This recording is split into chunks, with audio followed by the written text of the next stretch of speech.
Uusapan na punto por punto without much ado, ladies and gentlemen. Like po tayo. Ito po ang pinakauna. Yung mga revelasyon ni Pampilo Lacson, mga kababayan. Ano nga ba yung mga revelasyon ni Senator Pampilo Lacson, mga kababayan? Naku po. Wait lang ha, mga kababayan, kasi parang kumati ang aking labi. Bakit? Ano ba yung nakain ko? So, ito. Mga kababayan, yung revelasyon ni Senator Pampilo Lacson or ni Ping Lacson ay, kung nakita ninyo, halos po lahat ng mga anomalya sa flood control, yung mga sangkot, mga kongresista, mga district engineer, DPWH, mga senador, ay nilalabas niya po doon, at lahat po yun ay may mga dokumento, may mga patunay at pruweba na meron pong mga kongresista, senador at iilan pang mga personahe na dawit po sa korupsyon or pagbulsa at pagnakaw sa pera ng mga Pilipino mula sa tax para sa pondo dyan sa flood control at ano pa mang proyekto sa DPWH. So ngayon, mga kababayan, ito nga po, sabi ko nga sa inyo, ayon nga kay Basti Duterte, dyan sa flood control na yan, kung imikos-mikos lang yung pag-interview, yung pag-imbestiga dyan, mauwi lang yan sa areglo, walang makukulong. Ngunit mga kababayan, eto na nga, maskin, mga kababayan, maskin si Pampilo Lacson, may manok, may lamok na kapasok. Maskin si Pampilo Lacson, mga kababayan, ay isa din po pala, no, sa sinabi na hinarang pala ng isang senador ang kanyang revelasyon na ang mga senador ay gusto nga niyang pangalanan kung sino-sino ang nasa budget insertion na yan. Ma'am Alicia Pavilion, hello po. Yung senador daw ito ay nakabase po ito sa Valenzuela. So, Valenzuela, magkadikit lang ito sa Bulacan eh. Bulacan, Valenzuela, magkadikit lang yan. Hinarang daw siya di umano ni Sherwin Gatchalian. Senador Sherwin Gatchalian, according sa interview kay Lacson sa DZMM, na hindi daw o pumalag daw si Sherwin Gatchalian na pangalanan ni Lacson yung mga senador na nasa likod ng budget insertion sa pondo ng gobyerno. Kaya po nakakuha at nakapagnakaw ang mga senador na ito kasi ayaw nga daw pangalanan at pumalag daw itong si Gatchalian. Ayan, Ma'am Libby Zamora, maraming salamat po ma'am sa iyong super sticker. Thank you so much po. 'Di ba? Ayan, si Orion Castillo, lumipat dito, sinipa na ni Mark Ramos. Sir Almond Lee, hayaan mo yan. Ganyan talaga kapag bugok na DDS, magkakalat ng kabugukan. Kaya iwasan nyo po yan. Parang virus po yung mga DDS. Pag nahawa kayo, naku po, good luck. Ito po, mga kababayan, iginiit po ni Pampilo Lacson or ni Senator Lacson, mga kababayan, na sa kanya daw mga revelasyon ay meron daw humarang o meron daw pumalag na hindi daw pangalanan. Wag daw i-bulgar ni Lacson yung mga senador kung sino ang nasa likod ng mga katarantaduhang pag-i-insert ng budget. So ito po, mga kababayan, according po sa DZMM News, na in-interview si Lacson at dito sa Pilipinas Today post ng page nila, ito po, Senator Win pumalag matukoy ang senators or ang mga senador na nasa likod ng budget insertion. Ayon kay Ping Lacson, sabi ko nga sa inyo itong mga senador na to, magkakampihan lang yan. Itong mga senador na to, mag-aanuhan yan, di ba? Sabi ko nga sa inyo, mga kababayan, bakit nga ba ayaw pumayag ni Sherwin Gatchalian na pangalanan ni Ping Lacson itong mga senador na nasa likod ng budget insertion? Kasi dito, papayag ka kung wala kang tinatago, or else Kasi actually mga kababayan, si Sherwin Gatchalian po ang nasa Committee on Budget. Di ko alam ha kung Committee on Budget, correct me if I'm wrong, paki-comment ka mga kababayan. Ma'am Bingken, hello po at kay Ma'am Arlene. Hindi ko lang sure kung ano yung rule ni Sherwin Gatchalian sa Senado. So Committee on Budget yata ito or siya yung finance, no, yung mag-a-approve ata sa mga pondo. Correct me if I'm wrong ha. Paki-comment mga kababayan kung ano po ang rule ni Sherwin Committee on Finance. Kaya nga pag sinabi nating Committee on Finance, siya ang nag-a-approve dito. Siya ang pipirma dito na ituloy itong pondo. Actually mga kababayan, na experience ko po yan noon na ganito. Gusto ko explain sa inyo. Ako po dati, pumasok po ako sa, alam nyo yung summer youth summer, ano bang tawag doon? Yung magtatrabaho ka sa City Hall, maglilinis-linis ka, magpupunas-punas ng mga salamin kapag wala kang pasok. Yung youth summer, basta may tinatawag na, sa ano nga yun sa peso. Peso ang nagpapasahod sa amin, tapos ang makuha namin payroll. Yun nga lang, summer job. Youth summer job kami noon. So ngayon mga kababayan, yung payroll kasi namin every month, 1,500. Ngunit ang matanggap namin is 1,2 na lang. Bakit? Yung 300 bibilhin nung finance.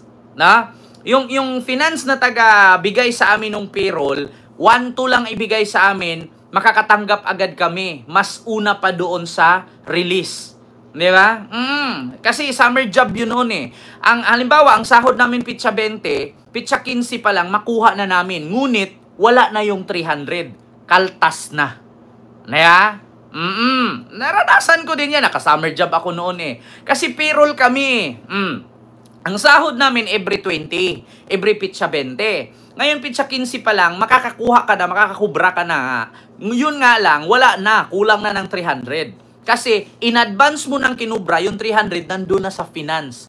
May kupit na siya doon. So, may mga ganyang senaryo kasi experience ko yan, mga kababayan. Nung ako ay summer job. Peace of Sky, hello po. Ganyan din anak ko, sabi ni Ma'am R. Villegas. Ganyan kinukuhaan nila. Sa 1,500 na sahod mo sa summer job, 1,2 na lang matanggap mo, yung 300, kinuha na nung budget ng City Hall. Hindi ko na pangalanan kung anong lugar kasi ako naman ang may gusto. Kasi tatanungin ka naman bakit ka pumayag? Gusto ko Kaysa naman sa mag-antay pa ako pitsa 20, wala na akong pamasahe. Diba? So, pumayag ako. Yung iba na hindi pumayag, pwede silang magreklamo. Ako naman may gusto. Pero may mga ganang senaryo kasi, mga kababayan. So, ito na. Ibinunyag ni Senator Pampilo Lacson na si Sherwin Gatchalian or Win Gatchalian, chairman ng Committee on Finance. Pag sinabing finance, pera yan. Pondo yan. Ang tumabla sa kanyang panukala na pangalanan ang mga senador na nasa likod ng amendments or insertion mula sa national budget na hinugot sa ilang ahensya ng gobyerno mapunta sa ibang sangay. Nako po. So, mga kababayan, parang may hocus-pocus nga ito, no? May some smell fishy. Sa panayam ng DZMM Teleradyo ngayong Sabado, August 23, sinabi ni Lacson sa trabaho ng chairman ng Finance Committee na hanapin ang mga panukala ng budget tuwing may gagawing insertion or pagbabago ang mga ito mula sa National Expenditure Program or NAP. Ayan. Sila rin naman ang mga nag-i-insert mga senador. Kaya yan ang pinaglalaban ko. Nung hinarang namin ang concurrent resolution, ani ni Lacson. Ito ay matapos ulanin ng batikos si Senate President Francis Chis Escudero dahil sa pagkalat ng 103 pahinang dokumento na nagpakita nagkaroon ng 142.7 billion insertion sa 6.3 trillion noong sa 2026 national budget, kung saan ang Bulacan na itinuturing na baluarte ni Senator Joel Villanueva ang nagkalaan ng 12 billion pesos. Ang naturang budget amendments ay binunot di umano sa mahahalagang ahensya ng pamahalaan tulad ng Department of Education. O, sa mga nanay at tatay dyan na nagugulat kayo kung bakit ang mga anak ninyo, instead na libre ang internet, magbabayad sila kasi kinaltasan nga naman. Dahil dito sa 142 billion na insertion. O, sunod, mula sa DepEd, kinaltasan din ang DepEd at inilipat sa DPWH na inuulan ng batikos dahil sa bilyong halaga ng anomalous flood control.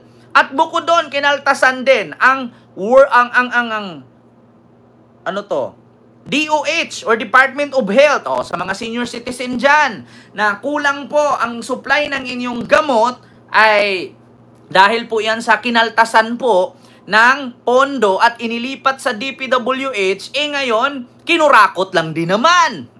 Sa mga magulang na may mga estudyante, ang sisihin nyo po yung nag-cut ng budget. Kung meron kayong nireklamo patungkol sa wala kayong kalsada, wala kayong silid paaralan, kulang ang mga libro, kulang ang feeding program, kinaltas po yan, binigay po nila sa DPWH, mula po doon sa 142 billion na insertion ni Chis Escudero. And then, sa mga lolo at lola po natin dyan na nangailangan ng libreng check-up, libreng gamot. Kung wala po kayong gamot dyan at kulang-kulang po ang mga gamot ninyo, ay nandoon po yan napunta sa DPWH na kung saan binulsa lang din. No? At ginawa na ngang ghost project. Yun pala na ghost din. Kaya nga, Ma'am Maria Fipalisok. Di ba? So dito mga kababayan, sinabi pa ni Lacson, kapag in-upload yan, lalabas na pinakamaraming pangalan ako siya. Si Win Gatchalian yung chairman, sabi ni Lacson. Siya ang nagbabawas sa mga ahensya na written amendments ng mga senador. Kaya pala, ayaw ipabulgar ni Sherwin Gatchalian ang mga pangalan ng mga senador na nag-insert or mga nagpataas nitong pondo na umabot ng 142.7 billion kasi si Sherwin Gatchalian pala ang nagbawas nito kung saan niya kinuha. Halimbawa, kinuhaan niya ang DepEd, kinuhaan niya ang DOH at inilagay niya doon sa DPWH. Nako po, kaya pala. Eto po mga kababayan, bukod dyan, meron din po tayong video na galing mismo sa nagbabala si Senator Ping Lacson sa kanya mga kapwa-senador. Anya, bukod sa mga kongresista, may mga senador din na sangkot sa mga questionableng flood control projects. Narito ang Agenda Weekend Report ni Hannah T. Nako! Nililigtas sa mga senador sa bantang masangkot sa anomalyang flood control projects. Ayon yan kay Senator Ping Lacson. May mga senador din kasing nagsisingit o nagsusulong sa amendments sa proposed national budget bukod sa mga miyembro ng House of Representatives. Patay! Sa ilang radio interviews, sinabi niyang posibleng nakikinabang ang mga ito ng sa hanggang 25% share ng pondo. Sabi ni Lacson mga kababayan, nakikinabang daw itong mga senador na nasa likod ng budget insertion, na kinaltas ni Sherwin Gatchalian sa mga ahensya na dapat kaltasan katulad sa 142.7 billion na insertion ni Chis Escudero at aaprubahan ito ni Sherwin Gatchalian. At nakikinabang daw dito ang mga senador na nasa likod ng budget insertion na umaabot sa tumataginting na 25% share na tinatawag na funder of proponent and sponsor ng insertion. Nako po. Para sa flood control projects, ang tawag sa kanila, funders o proponents ng insertions. Pero hindi pa sila mapangalanan ni Lacson dahil mas mahalagang mag-ipon muna ng ebidensya bago i-name drop ang kapwa mambabatas kasi actually mga kababayan mahirap kasi kung kayo po ang nasa sitwasyon ni Sherwin Gatchalian, siya kasi ang mapuputukan sa lahat. Siya kasi ang mababagsakan ng lahat. Bakit? Kahit sabihin natin na labag sa kalooban niya kasi siya naman ang finance committee, siya ang nasa finance. No? So, kailangan niyang trabahuin yun. Kailangan niyang gawin yun kasi yun yung utos ng nakakataas sa kanya. Sino bang nakakataas sa kanya? Malamang ang Senate President. So, ngayon, siya na ang maghimay-himay doon kung saan niya kukunin, saan niya ilagay. Kasi yun ang utos sa kanya, trabaho niya yun. So, kaya din po siguro, mga kababayan, na hindi pumayag itong si Senator Win Gatchalian or Sherwin Gatchalian kasi nga, mapuputukan siya sa lahat. Mga kababayan. Ngayon, kung halimbawa, kukunan niya yung DepEd, kukunan yung DOH, tapos aprubahan niya yung budget, trabaho niya kasi yun. Ngayon, mga kababayan, no, kapag pumayag siya na pangalanan ni Lacson, madadawit siya, mapuputukan siya sa lahat kasi maghuhugas kamay naman itong mga senador. Kasi ang sasabihin, magtuturuan na yan eh. Sasabihin, kami naman dyan, umaano lang naman kami. Umaasa lang naman kami kung aprubahan niya o hindi. O, halimbawa, isa ako sa senador na nag-i-insert nung budget na yon. Ako naman, hindi ko naman in-expect na papayag siya. Magtuturuan lang sila eh. Ngayon, sasabihin naman ni Sherwin, yun ang inutos niya sa akin eh. Ngayon, sasabihin lang naman ng mga nag-uutos, umaasa lang din naman ako kung aprubahan mo. Magtuturuan lang yan. Pero ang problema, sino bang nakikinabang? Diba? Magtuturuan sila. Ang problema, mga kababayan, sila din ang mananagot. Masasabit talaga sila. Diba? Pag iniimbestiga ito, sabi ko nga sa inyo mga kababayan, mauwi lang sa riglo yan eh. Mauwi lang yan sa kwento. Mauwi lang yan sa tuturuan. Mauwi lang yan sa magsisihan. Kanina may nabalitaan ako, yung district engineer daw ng Bulacan, tinanggal na daw sa serbisyo. Tapos sa isang balita naman, kakasuhan daw. Sabi ko, ano ba talagang totoo? Minsan pag nagbalita din nitong mga, mga tawag dito, media, ilagay nyo po ayos, tinanggal at kinasuhan. Hindi yung, district engineer ng Bulacan na si Alcantara, tinanggal na, according sa DPWH. Syempre ang tao sasabihin, tanggal lang? Walang kaso? Diba? Magre-react ang mga tao, kaya minsan lagyan nyo po, tinanggal at kakasuhan. Parang ganon. Hindi yung tinanggal lang. Tapos yun, natanggal na. Pagkatapos, nabulsa na ang pera, diba? Nakurap na yung pondo, tapos ang lagay, natanggal lang. Mahirap eh. Sa mga media naman, wag naman ganun. Lagyan nyo. Kasi yung isa nabasa ko, tinanggal na daw yung district engineer na si Alcantara sa Bulacan, according sa DPWH. Yung isa namang media, ang sabi, tinanggal at kakasuhan daw ng DPWH. Doon ako mas naniwala sa tinanggal tapos kakasuhan. Hindi yung tinanggal na. Asan yung sunod? Tanggal lang?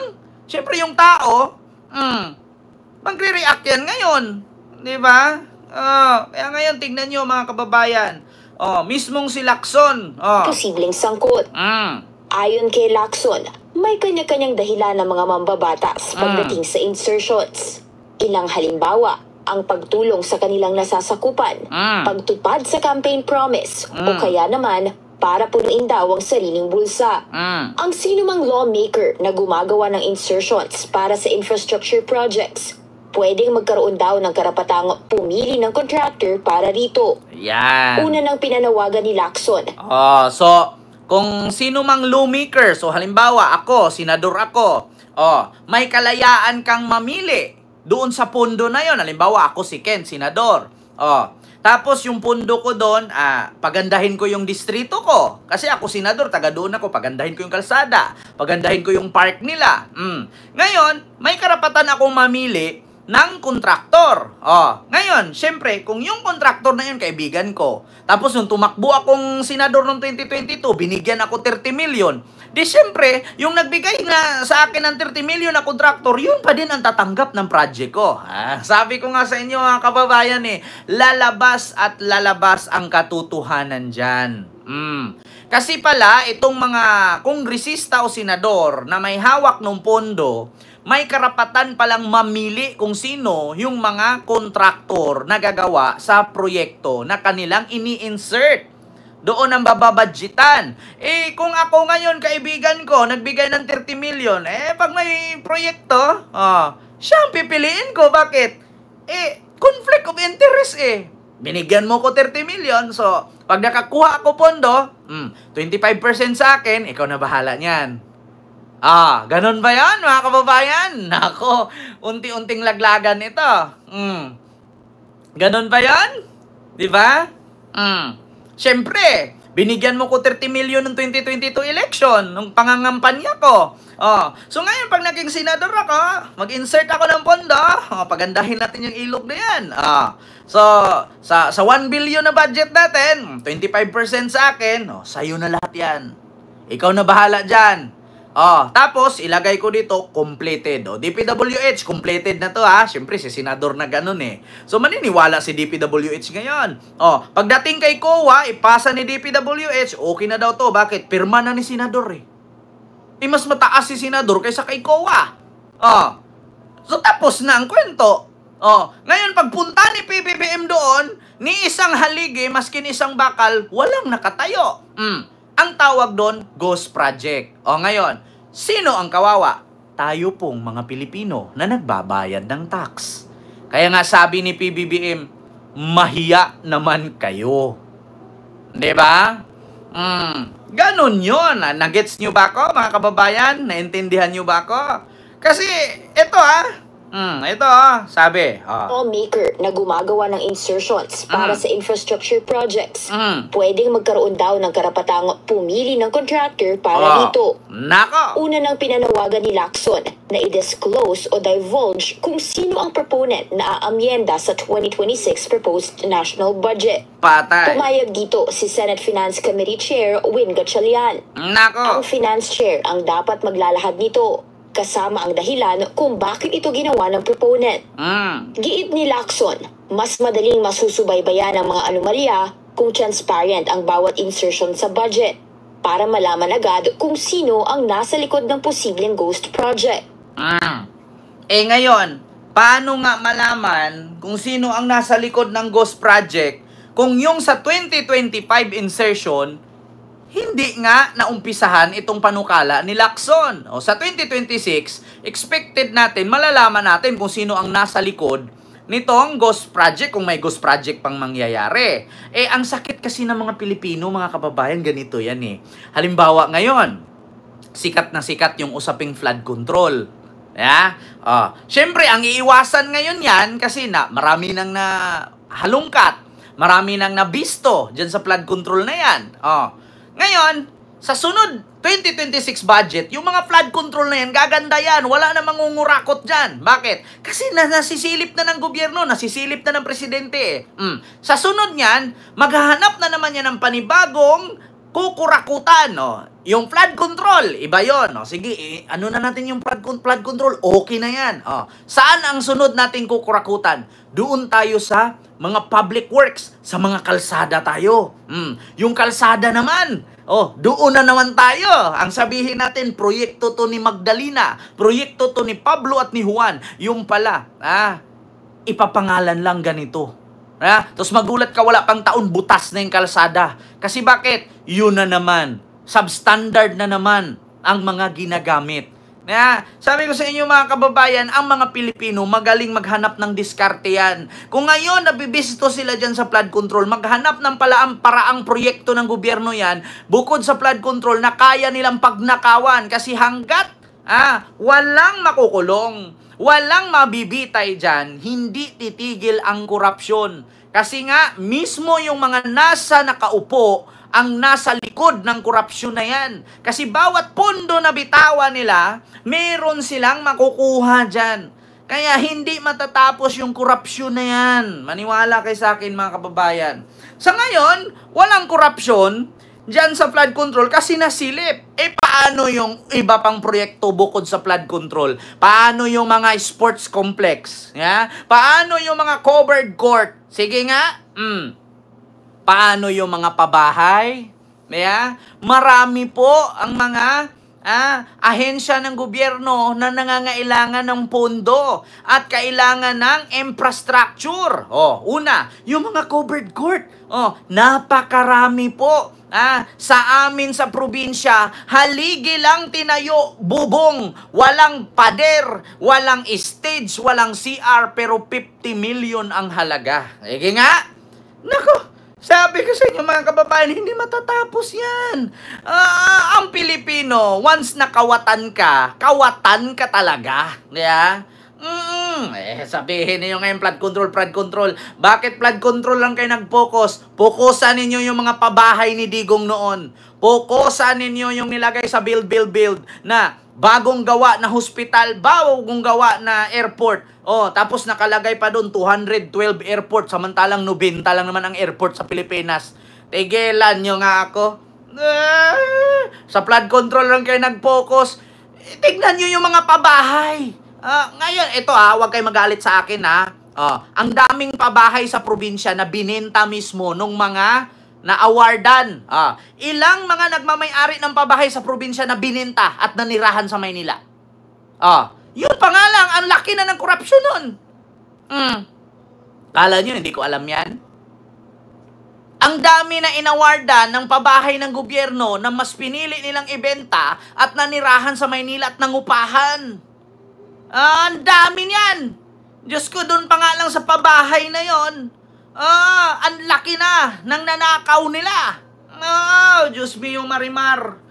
Totoo yan. Ang daming mga na-awarda ng libreng pabahay ng gobyerno na mas piniling ibenta ng may-ari tas tumira pa rin sa Maynila at bumalik sa squatter. Bakit? Wala naman silang mahanap buhay doon. Paano ka titira doon? Ang layo sa trabaho, ang layo sa kabihasnan. Tingnan yung Cavite, Laguna, Batangas. Ang daming pabahay dyan. Ang layo sa kabihasnan. Ang trabaho na sa Maynila. Diyos ko, huwag kayo mag-focus dyan sa flood control. Fokusan ninyo yung kalsada, yung mga covered court, yung mga city hall. Yan, fokusan ninyo yan. Tignan nyo Maynila, napakaraming proyekto ngayon dyan, mga wala daw permit. Tignan nyo mga barangay hall, pinagsisira ni Isko. Bakit? Nagtatayo ka ng barangay hall, hindi naman tamang tayuan. Meron pa nga akong napanood sa Facebook na tinayuan gilid ng kalsada, tapos ang nakatira doon, tanod. Tapos kagawad, chairman, magdikit-dikit yung bahay nila. Tapos labag pala yun. Kasi bakit? Hindi pala yun pwedeng tayuan kasi kalsada pala yun. Nako! Ang dami ko nakita sa Maynila. Fokusan nyo yan. Diba? DPWH din yan. Sabi ko sa inyo, tama. Ito, actually, si Lacson, investigador po talaga to si Lacson. Kaya, nalalaman ni Lacson yan. Eto na. Minsan ayos daw ang kalsada nila pero binubutas. Ganyan talaga, Ma'am Clarita. Sa isang naunang exclusive Politico report, lumitaw na si Senate President Cheese Escudero ay naglagay umano ng mahigit 142 billion peso worth of insertions sa 2025 national budget. Ang Bulacan, na baluarte ni Senate Majority Leader Joel Villanueva, ang nakakuha umano ng pinakamalaking allotment na mahigit 12 billion.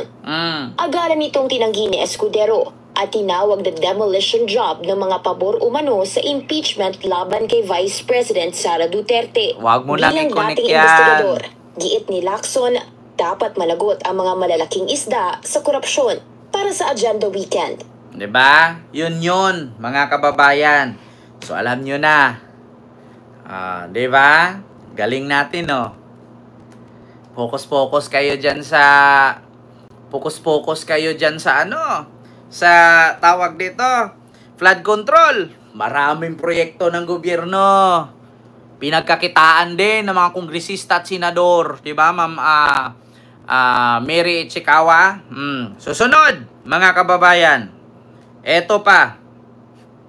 Speaking of flood control. Ito yung sunod. Mga kababayan, ano nga ba itong sunod? Ito na, si Bongo at si Magalong. Sabi ni Magalong, mga kababayan, hindi daw siya DDS. Ma'am Clarita, kawawa po talaga tayo mga Pilipino. Kaya nga ang sarap hindi magbayad ng tax, kaso hindi ka makatakas. Bakit? Kahit bibili ka nga ng kondo, may tax Kahit bibili, syempre, alangan naman hindi ka bibili ng bigas. Sa bigas pa lang may tax na. Wala kang takas kahit sabihin mong, ayaw ko magbayad ng tax. Bumili ka naman ng bigas, bumili ka naman ng ulam. Lahat naman ng paninda sa buong Pilipinas may tax. Nagbayad ka pa rin. Bukod sa personal tax mo, meron ka pa rin binabayaran na tax doon sa kinakain mo. So wala tayong takas, mga kababayan. Kahit mag-boycott tayo dyan, kahit mag-welga tayo dyan, wag na tayong magbayad ng tax. Putang ina, bumili ka rin naman ng bigas, nagbayad ka pa rin. Kasi ang bili mong bigas, imbis na 20, ginawa namang 30 nung tindahan. Kasi bakit? Nagbabayad naman siya ng tax. Wala! Diba? Wala kang takas. Kaya wala tayong magawa, mga kababayan. Ang tanging magawa lang natin dito, maghanap tayo ng presidente na ang panukala at ang kanyang advokasya ay bitay. Para maganda. Magnakaw, bitay agad, di ba? Hindi sayang yung ating tax. Di ba? Kasi kung tayo, pag hindi ka magbayad ng tax, makukulong ka. Pero yung mga politician, ninakaw yung ating tax, thank you lang. Di ba? Totoo ba ako? Mga politician, nanonood sa akin? Kapag kami hindi magbayad ng tax, ikukulong kami. Pero kapag mga politician magnakaw ng binayad naming tax, thank you lang. Dapat sa inyo, pinagpapatay kayo eh. Sisilaban kayo eh. Di ba? Totoo naman talaga yun. Subukan mo magbayad ng tax, ibahabulin ka agad ng BIR.